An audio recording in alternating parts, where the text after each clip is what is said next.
Okay, hello everybody, my name is Mark from the company dvLED. We're a German company which produce LED walls in Turkey. We have many key attributes that you can find in our website, but let me start with the products already. This one, as you see, is an indoor fixed installation poster.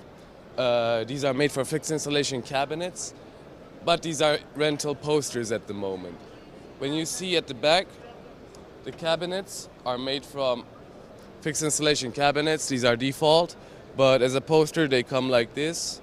As you see, the one in the back, that's also a poster. It comes with default with the foot, and these below parts are extra made in Turkey.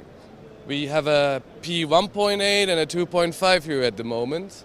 This one having a GOB on it, which is a protective glass that we advise for everybody who using this from below 2.5. Because sensitive LEDs can get broken really fast, and we don't advise that. So put a GOB and be safe.